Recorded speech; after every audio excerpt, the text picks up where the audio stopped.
presented by Mahalakshmi Digital Recording Studio, Kushesar Bazaar.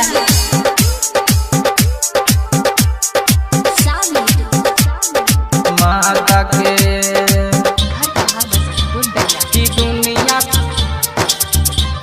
की दुनिया सलाम करे छे हो भारत माता के, हो भारत माता के, हो भारत माता के लहर तिरंगा की दुनिया सलाम करे छे हो भारत माता के लहर तिरंगा की दुनिया सलाम करे हो भारत माता के माता के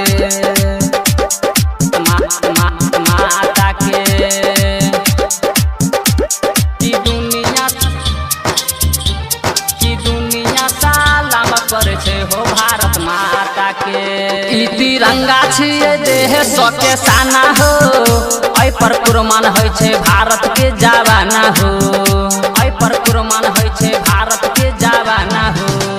ई तिरंगा छिए देह सके सान हो, ऐ पर कुर्बान होय छे भारत के जवाना हो। होती न रंग के, होती न रंग के लहर तिरंगा की दुनिया सलाम करे हो भारत माता के लहर तिरंगा की दुनिया सलाम करे छे हो भारत माता के माता के माता के। Mahalakshmi Digital Recording Studio, Kushesar Bazaar. की दुनिया सलाम करे छे हो भारत माता के। जे तिरंगा पे देखही तो नजारा हो, सीना चीर देबै सहबै नैया कारा हो, सीना चीर देबै सहबै नैया कारा हो।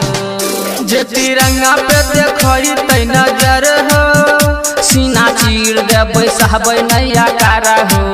हो भारत माता के, हो भारत माता के लहर तिरंगा की दुनिया सलाम करे हो भारत माता के लहर तिरंगा की दुनिया सलाम करे छे हो भारत माता के माता के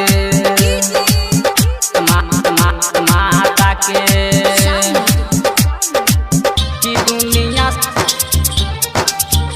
दुनिया सलाम करे छे हो भारत माता के। 15 अगस्त के भेल स्वतंत्र हो, राइटर राहुल लिखैया गाना तंत्र हो, राइटर राहुल लिखैया गाना तंत्र हो। 15 अगस्त के भेल स्वतंत्र हो, राइटर राहुल लिखैया गाना तंत्र हो। उमेश कामल जे हो राजवाली सलाम करैया की दुनिया सलाम करैया हो भारत माता के लहर तिरंगा की दुनिया सलाम करे छे हो भारत माता के।